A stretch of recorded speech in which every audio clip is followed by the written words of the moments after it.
De repente sientes que estás más cansado de lo habitual.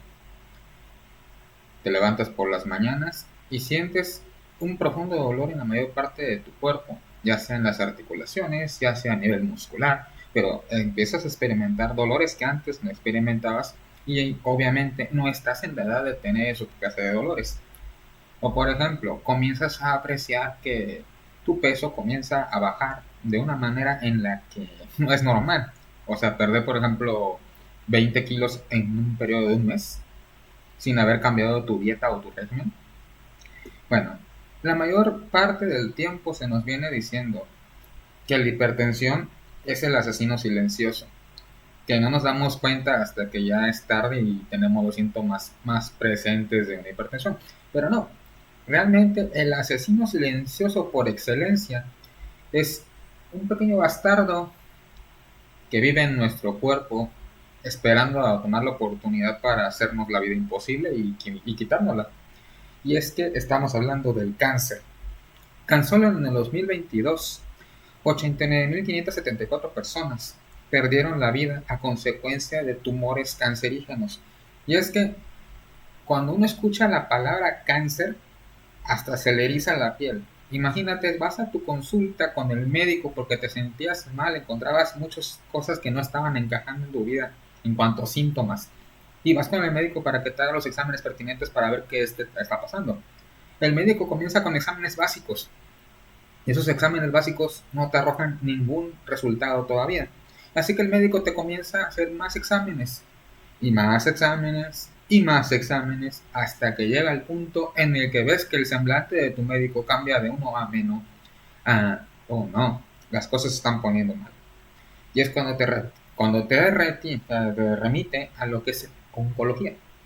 Y entonces el oncólogo te ve, hace los últimos análisis de sangre para ver qué biomarcadores están presentes en tu suero sanguíneo y te dice, disculpe caballero o dama, tengo que darle la noticia de que se encuentra o tiene cáncer de cualquier tipo de cáncer que quieras, cervicouterino, en el caso de las mujeres, el de mama, aunque, ojo hombres, también el cáncer de mama también le pega a los hombres, en una baja incidencia, pero también cáncer testicular, cáncer óseo, el cáncer que ustedes quieran. Te lo dice el médico en ese momento y te dice la parte que te deja más helado, el estadio del cáncer. Y es que la mayor parte del tiempo el cáncer que está creciendo en tu cuerpo no te va a dar señales hasta que ya esté avanzado. Es decir, en los estadios tardíos de la enfermedad. Ya estaríamos hablando de una etapa 3 o una etapa 4. Si tienes suerte, una etapa 2. Y bueno, pero entonces, si vamos a tener los síntomas ya cuando esté la enfermedad fresca, muy rampante y crecida en nuestro cuerpo, entonces, ¿qué caso tiene? Momento. Hay muchas cosas o señales previas que nos pueden indicar cuando las cosas se están poniendo mal. Y es que una cosa que tiene la sociedad actualmente es que no toma en cuenta o no tiene presente lo que son los chequeos médicos, ya sea semestrales o anuales. Y es que los chequeos médicos permiten una detección temprana de un cuadro clínico cancerígeno en sus etapas iniciales. O sea, ir por cualquier cosa al médico y ¡pum!, encuentras que hay una formación cancerígena. Vamos a poner ejemplos. Una gastritis. Obviamente sabemos que la gastritis se da principalmente por una dieta desequilibrada, estrés y alto consumo de irritantes. En aspectos secundarios, obedece a una infección del Helicobacter pylori, o sea, una infección bacteriana, en algunos escenarios, no en todos. Entonces, te das cuenta que vas con el gastroenterólogo para que te trate la gastritis, te da ya sea omeprazol, pantoprazol, o sea, todos los de la familia del omeprazol. O te da, por ejemplo, magaldrato con dimeticona, o te da rogastril, o sea, X, te da para tu enfermedad de reflujo gástrico. Y entonces estás con el tratamiento que te gusta, 2 meses, un año, y de buenas a primeras no notas mejoras. Entonces el médico, ¿qué hace? Te remite a una endoscopía, que si tienes suerte te puedes encontrar un endoscopista que te cobra 8,000 o 9,000 pesos, el más barato, ¿ok? Porque hay más caros. Y entonces en la endoscopía te meten un tubito, una cámara, y empieza a bajar por el esófago hasta el estómago, en la parte antral, en la parte duodeno, o sea, todo, te revisan todo. Y entonces ya con esa cámara empieza a ver el médico y puede encontrar cualquier hallazgo. Por ejemplo, que si hay pólipos o hay crecimiento de células extrañas. Y entonces ahí el médico hace una biopsia, o sea, toma parte del tejido y lo manda al laboratorio para ver qué es lo que está pasando. Si hay formaciones de colonias de Helicobacter pylori o si, oh sorpresa, hay señales de células cancerígenas. Que lo más común en una enfermedad de reflujo gástrico es que el esófago, al no tener, al no tener el frenillo del jugo gástrico, el jugo gástrico escala hasta el esófago y el esófago cambia su fisiología. Ya no es una pared más o menos lisa permeable, sino que ahora se convierte en una pared rugosa y eso se le conoce como esófago de Barrett. Y entonces ese esófago de Barrett es el preámbulo del cáncer. No necesariamente es cáncer, pero es el preámbulo. Y entonces ahí es cuando te dan el tratamiento. O en su defecto que encontraron las células cancerígenas, te remiten con oncología. Solamente por atender tu trastorno de gastritis. Es decir, no te automediques. Si tienes gastritis, ve con el gastroenterólogo. Si el cuadro perdura más de un año, entonces sí, pero empieza a preocuparte. Pero bueno, otro detalle, por ejemplo, en el caso de los hombres, en la mujer cuando se habla del cáncer de mama, se habla de la autoexploración. Es decir, una autoexploración, o sea, la palpación al estirar el brazo y empalpar los senos para encontrar protuberancias. Ese mismo procedimiento los hombres lo pueden aplicar no en las mamas, más abajito, si saben a qué me refiero, ¿no? Entonces el hombre puede explorar con palpación, con estos dos deditos, los testículos, levantándolos para ver si el saco testicular no tiene alguna protuberancia sensible al tacto. Es decir, tú vas a palpar los testículos y vas a sentir una protuberancia. Si hay algún problema, se va a sentir la protuberancia y va a ser dolorosa al tacto. Es decir, si es el escroto y los testículos son sensibles, pero una protuberancia de ese tipo maligna, apenas lo toques tantito apretando, duele horrible. Y eso sería el cáncer testicular. O sea, hay maneras de determinar por autoexploración si tienes un trastorno cancerígeno o no, para ir con el oncólogo, para que te dé tu línea de tratamiento. Ahora, ¿qué otro tipo de cáncer podríamos detectar de manera temprana? Muchas veces se ha asociado de manera correcta que el consumo excesivo de tabaco, o sea, fumar o vapear, tiene que ver mucho con la incidencia de cáncer. Obviamente hay gente que toda su vida va a fumar y no va a presentar nunca cáncer, curiosamente, y no va a presentar, por ejemplo, EPOC, curiosamente. Pero hay gente que nunca en su vida fumó y ¡pac! Le detectaron cáncer de pulmón.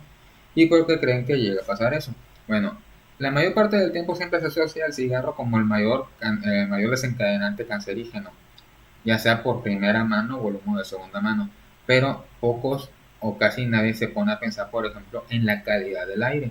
Ciudades donde la calidad del aire es terrible o altamente saturada de contaminantes, o sea, las zonas urbanas como la Ciudad de México, Monterrey, Guadalajara, y ya en esta ciudad ranchito olvidado de la mano de Dios en donde vivo, también la calidad de aire es pésima. Las enfermedades respiratorias. Es muy común que empieces a experimentar trastornos a nivel de tus pulmones. ¿Y cómo puedes detectar rápidamente si hay problemas con tus pulmones o no? Lo más barato, una placa de tórax. En una placa de tórax que te puede costar 600, 800 pesos, te la haces cada 6 meses, por poner una cifra. Más si eres fumador, lo recomiendo mucho, más si eres fumador, en 6 meses hasta una placa, cada 6 meses. Y en la placa vas a ver, por ejemplo, cómo está la situación de tus pulmones. El radiólogo va a ver el campo pulmonar y va a darte un diagnóstico rápido de lo que está pasando. Y si llega a haber masas o formaciones que puedan considerarse cancerígenas, te lo va a poner en el informe. Y entonces ahí sí vas con el oncólogo. Es decir, siempre hay maneras de detectar el cáncer. El problema es que no le prestamos mucha atención a esos detalles antes de que se presenten los síntomas más evidentes. Y es que el cáncer le tenemos miedo, y es que hay que tenerle mucho miedo al cáncer, porque todos los que hemos padecido el cáncer de manera directa o indirecta, por ejemplo, mi papá falleció de cáncer, un hepatocarcinoma, de hecho. Es terrible el deterioro físico que sufre el paciente con cáncer, en el punto en el que ya no hay, que cuando ya se te detecta en una etapa tardía, ya no hay manera de decir vamos a mandarte a cirugía o vamos a darte quimioterapias, porque en esos estadios, en los estadios finales del cáncer, en la etapa 4 por ejemplo, ya son dolores terribles, o sea, ya no hay manera de revertirlo porque llegaste a un punto en el que ocurrió lo que se conoce como metástasis, ¿ok? Y cuando la metástasis ocurre, quiere decir que ya se diseminó por todo el cuerpo, y cuando ya se diseminó por todo el cuerpo, olvídate de cirugía. Olvídate que la quimioterapia funcione, porque tu cuerpo no lo va a soportar. Te van a dar medicamentos paliativos para controlar el dolor, pero lo mejor en esos casos ya es ponerte en paz y ponerte en regla con todo lo que tengas pendiente. Ahora bien, uh, pero siempre nos quedamos pensando, bueno, ya todo esto, ¿qué de antes es el cáncer? ¿O por qué pasa? ¿O por qué ocurre el cáncer? Bueno, hay que considerar al menos tres elementos. Primero, la carga genética. Es decir, todos los antecedentes familiares. O sea, todo lo que tiene que ver con tu familia tienes que manejarlo dentro de lo que se conoce como antecedentes familiares, genéticos familiares. La carga genética va a dictar mucho si vas a tener o no una predisposición al cáncer. Luego está la cuestión de los hábitos alimenticios, los hábitos de ejercicio, o sea, todo lo que tiene que ver con tus hábitos va a desencadenar un factor importante para decir si vas a tener cáncer o no. Y el medio ambiental, no es lo mismo una persona que se tiene que asolear todo el día para hacer su trabajo que una persona que trabaja bajo techo, porque no son la misma exposición de rayos UV, por ejemplo, por ponerlo del melanoma. O por ejemplo, el riesgo de trabajo que tiene una persona en refinería. O sea, trabajar en refinería supone un riesgo cancerígeno terrible para los pulmones. Ahí es donde entramos a la parte del chequeo regular de las placas. O, por ejemplo, otro aspecto medioambiental, los pesticidas en el campo, el uso de pesticidas, abonos industriales, etc. Estar en contacto con esos químicos también afecta a la larga. O los que trabajan en zonas donde se maneja material radioactivo. Por ejemplo, los radiólogos que están expuestos siempre a una carga considerable de radiación, o por ejemplo los que trabajan en centrales termonucleares, o sea, que estés en contacto con un agente radioactivo. Inclusive también fumando puedes encontrar cierta cantidad de polonio a la hora de fumar. Pero bueno, esos tres elementos, ¿cómo juegan un papel importante en lo que viene siendo la salud de tu cuerpo? Chiquita, bonita, preciosa. Bueno, vamos a ponértelo así. Todos los días, 24/7, tu cuerpo está mudando de células. Es decir, este cuerpo que ves, el tuyo, el mío, el del pendejo que tienes al lado, no autonómico. Bueno, está reemplazando células constantemente. No son las mismas células que tenías ayer que las que tenías hoy, ni las que vas a tener mañana, porque se están reemplazando. Es un ciclo de construcción celular en tu cuerpo hasta que llegas a la vejez y te mueres, ¿ok? No se detiene hasta la muerte, punto. Entonces, esas células se van a estar replicando, ¿ok? Y en ese proceso de replicación celular suelen ocurrir errores de replicación. En un sistema que está bien controlado, es decir, que te alimentas bien, que haces ejercicio de manera regular, que no te expones a elementos nocivos, etcétera, esa replicación celular, si llega a ocurrir un error, rápidamente se corrige. Se destruye esa célula, por sí sola se mata. Pero, ¿qué ocurre en un entorno donde te la pasas fumando como chacuaco todo el día? O estás en una ciudad que la calidad del aire es más sano inhalar el aire de la cloaca que el del aire del cielo. O por ejemplo que trabajas en una planta química. Bueno, tu cuerpo, en ese tiempo que se está reproduciendo las células y está atacando los agentes externos, llega un momento en el que la célula, en vez de asesinarse a sí misma, dice, no chingue mi madre, empieza a reproducirse con errores. Y esa reproducción con errores, si tienes suerte, tu sistema inmunológico va a decir, ven para acá, papito, aquí no vas a aflorar. Pero si no llega a pasar, porque estás atacando tu cuerpo con muchos agentes externos, entonces esa célula cancerígena, esa célula replicada con errores, se va a montar más y se va a expandir. Y entonces ahí tenemos un cáncer, una célula cancerígena o un nódulo de células cancerígenas. ¿Ven por qué es importante la parte del chequeo y prevención en ese sentido? Bueno, es un hecho que los casos de cáncer, la incidencia de cáncer va a ir creciendo constantemente. Va a ser más, o cada año vamos a tener más incidencias de cáncer. Por la industrialización que tenemos, por el acelerado ritmo de vida que tenemos, por la mala alimentación que tenemos, el uso de pesticidas o de alimentos transgénicos, etcétera.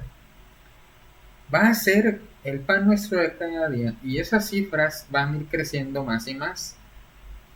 Y entonces es cuando nos vamos a decir, tenemos que controlarnos, tenemos que cuidarnos. Y entonces, solamente entonces con una cultura de prevención podemos decir, vamos a luchar contra el cáncer. Porque sí, es cierto, el cáncer es tratable, sí, es tratable y es curable en etapas tempranas. Y siempre tenemos que tener presente, para poder sobrevivir a las etapas tempranas, no hay nada como invertir en tu salud. 800 pesos a cada 6 meses para hacerte una placa de tórax, si fumas o estás en un entorno altamente nocivo del aire. Palparte los testículos o los senos para encontrar protuberancias. Revisarte cada año una química sanguínea para ver cómo andan tus glóbulos blancos. Porque ahí, ojo, muy importante, el de la leucemia. Es cuando nuestro sistema inmunológico comienza a comportarse como un cretino. Y esos leucocitos, toda la fórmula blanca, basófilos, eosófilos, todos comienzan a mostrar valores erráticos. Y ahí es donde lo vamos a ver en una biometría hemática. Cada año. Una biometría hemática te cuesta 200 pesos. No mucho. En el peor de los casos, 200 pesos. O sea, invierte en tu salud. Revisa tu cuerpo. Revisa todas las señales que te dice tu cuerpo. Porque nada más tienes uno. Y vas a tener que estar con él toda la vida lo que te quede. Y qué mejor que tenerlo bien enterito a tener que vivir en una prisión durante 6, 7 meses, un año, dependiendo de cuánto te dé el médico en una etapa 4 de cáncer. Esto ha sido todo por esta emisión. Cuídense mucho, los quiero ver bien. ¿Chulis, te despides? Bueno, eso es todo por hoy. Sí, ya entenderí. Chao.